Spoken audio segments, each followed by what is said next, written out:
Welcome friends to another r/MaliciousCompliance video. If you want to help out, all you gotta do is hit those like and subscribe buttons down below. That said, our first story of the day is by Gabba Gabba Ray. We can't take any action right now. This is a doozy. Thought about it a lot to make sure I remember all the good details. I worked at this mall shoe store in almost every mall about 12 years ago. I was about 20 at the time. It's kind of an alternative scene store like Zoomies, but very small. Starts with a J and rhymes with Bernie's. Friend got me an assistant manager job to replace him when he quit to be a plumber. The manager was kind of a friend too, Adam. This was real low-level, low-paid retail. Just to get a sense of scope, we, two managers, worked about 60 hours a week. We made commission, but the store location, my hometown, had so little traffic that our checks had to be manually adjusted every week up to minimum wage. Each store had 3 to 4 part-timers too, usually high school kids. So it was good news after a year or so we both got a promotion to move to a different store at a different mall. Much nicer and 30 minutes away. Much more sales means my weekly pay went up to a couple dollars more an hour. So problems started after about 6 months at our new store. Our district manager Andy hired a dude in his 30s as manager and some other 20-something girl. One of my friends, Mike, worked there part-time as well. He was also an apprentice tool maker in high school, so he didn't need the money. Just came in one day a week to receive and stock shoes and grab some pizza. Apparently, the dude was hardcore sexual harassing the other manager and part-timers. Yes, the 16-year-old girls. So the assistant ended up quitting and they fired the dude. I think one of the part-timers recorded him doing something on their phone, if I recall correctly. That's some foreshadowing. Andy's bad at external hires. So he hired a new manager, Jeff, but asked if I could go back to the crappy store for a while to help the new guy settle in. I said sure. He also had a third manager he hired, who he wanted Adam to train for a few months, so she could go to another store as well. Sounds good, I'm a team player. Well, turns out this new guy, Jeff, who Adam actually somewhat knew in the tattooed hardcore guy scene, was kind of a freak up himself. I felt bad at first. He was kind of scatterbrained, customers didn't like him, he was always dirty and kind of smelled bad. With the first 2 weeks, he came in smiling carrying a microwave for the back room. Look, we can have hot lunches now. Plopped it on our glass case where we check customers out, and a crapload of live roaches fell out all over the place. There was roaches in the store from there on out. I would see them every morning when I flipped the lights on.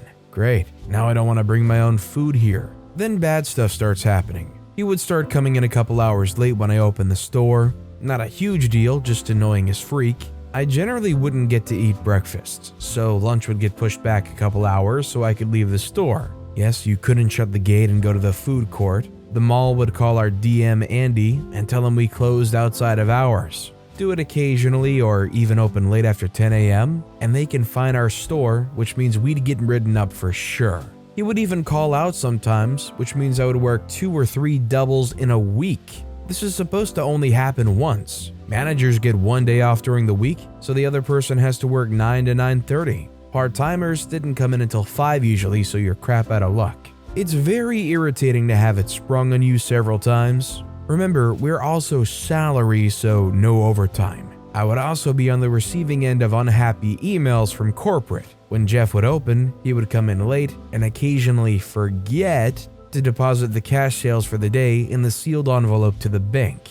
That's in the same mall as us. They would turn up at the bank a few days late, apparently in cut open bags. This is where I made my first call to Andy. Told him the whole thing. Basically told to sit tight, he'll keep an eye on things. KK. Well, things got worse. He would sometimes bail in the middle of the day for a few hours on end. My buddy Mike told me he found his dopehead stash in the back room, little baggie with ties and needles in it, and products started to go missing. Every Tuesday a.m., we'd have to come in 30 minutes earlier and do a little mini audit. Basically a dozen or so different shoes of specific SKU numbers, and enter in the POS our on-hand quantity. I noticed some of the more expensive shoes we sold were missing when I know they weren't sold. Diesels, Pumas, Timberlands, Nikes. Turns out when my buddy Mike would do the inventory on the weeknight things got delivered, Jeff would just check off the totals received for him. Of course, a handful of things were missing each week. Almost never were things actually missing from boxes when I did it. SCs were pretty good about sending inventory.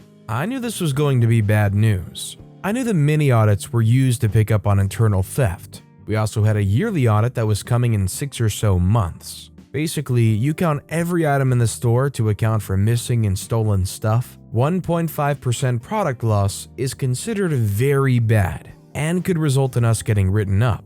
Remember that point for later. Called Andy a second time and got the same response. KK. Been telling Adam the whole time as well. I know he'll stick up for me if anything goes down, but said to just keep tracking everything. So, in true drug addict fashion, kept calling out, kept taking things, kept losing cash deposits. What really set me off was I found out he was blaming some of the crap on me to our fellow mall people, mutual friends at other stores, saying cash deposits sometimes go missing when I work. Bro, no they don't. This is a dog poop job, but I'm not getting fired for $300. He was also selling Adderall to people out of the store and bribing my friend with it to come in early during the week so he can leave the mall for a couple hours. This really pissed me off because at 20 years old, I had this dumb idea I wanted to possibly join the military and go into law enforcement. Never been fired or arrested or any of the stuff before, still haven't, so I wanted no part of being around this dude. A weekend came up too where he made really lewd comments about some girls walking around in booty shorts that had to have been under 16. Okay, screw this dude. Called Andy again, and this time I was serious. Told him about the whole drug issue in the store too. Basically said this guy is making me look bad too. Come and drug test him, do something. I'll call the cops for you if you want. I don't know why he wasn't doing anything. And he came in once and wrote me up for playing my iPod over the speakers for breaking company policy. Why are you letting this happen? In a nutshell, he said he couldn't do anything for now until Adam is done training his new assistant so she could go run her new store. I'd be able to work with Adam again in the good mall. KK. Malicious compliance time. Called Adam the next day and told him what Andy said. Asked if she's good enough to cut loose so I can get the freak out. He said no problem at all. The next week I was out making a couple dollars more, and in a better mall with a Taco Bell even. My run with Jeff was only about 3 months. Things went super downhill from there. They got a new assistant in Jeff's store to train under him, yikes. But all the part-timers were still there. They kept texting me all the cool stories. Well, apparently he ramped up stealing cash and stealing shoes. Eventually those mini audits caught up to him. One night he left the store an hour before closing, leaving a part-timer alone against policy. Closing time came and went. She thought it was funny but had no idea what to do. She didn't have keys or know how to close the store at all. Security got involved, called Andy, and eventually Jeff got back to the store an hour plus late. And he was told by the HQ to write him up the next day, but also bring another area lead in our district to audit the store ahead of schedule and inquire about all the missing cash deposits. And he didn't realize the scope of the stolen cash. Apparently several thousands never made it back to the bank at that point. Andy, Jeff, and another manager or something audited the store while it was open. I think word was a product variance of around 10% missing product, not including all the cash. Big freaking yikes. Don't know exactly what happened, but the police were involved. They fired everybody, cleaned house, even the new assistant and every part-timer. I think they had to. My buddy Mike thought it was hilarious. Well, can't say I didn't warn you 3 times. I saw him on Facebook recently, allegedly clean now. I don't care though, screw that guy. If you found yourself in a situation like that, would you be trying to document whatever you possibly could? Whether it's photos, audio recording, emails, just trying to cover your butt? Let me know in the comments down below. Our next story is by Stefus. Fax me and don't contact me again. A few years back, 2017, I got my first job. Wasn't much, but it was decent hours and money. Summer came and I had an offer for a seasonal May to October part-time job. I accepted it because it would be a good way to make some extra money to buy a motorcycle. My main job was going good, but the problem was the seasonal one. I'm the kind of guy that if you're treating me good, I'll go the extra kilometer, mile, but if you're a jerk, I'll treat you accordingly. The part-time job was for a family who had 1, rental cars, 2. Travel agency, mostly with Polish and some Czech and Latvians. 3. Bus tours. I was helping with the bus tours at the office in the city center, while the dad was located at the north of the island. Work routine in my job. Without going to too many details, this is how they worked. 1. Reps were meeting customers at the hotel to sell them tours and submit every booking in our system. 2. We keep everything on track until the last booking is submitted, and then make lists based on the location, north or south, of the hotel with the number of customers from each hotel. 3. Send them to the boss, dad, via fax. Yes, fax. 4. Call the boss later to give us back driver and pickup times for each hotel. 5. We send the lists with pickup times and drivers to the tour guides. My job was to confirm with the reps that I had everything, make the lists for the boss, send them via fax, and then call him again so he'll tell me which drivers will work and pickup times, so I can then forward to the tour guides with new lists and customer names. The problem starts with the reps. Reps were complaining that they didn't have enough time to submit the bookings after every meeting. So they were calling at the office after each meeting to give us the information we needed before submitting them at the end of their day.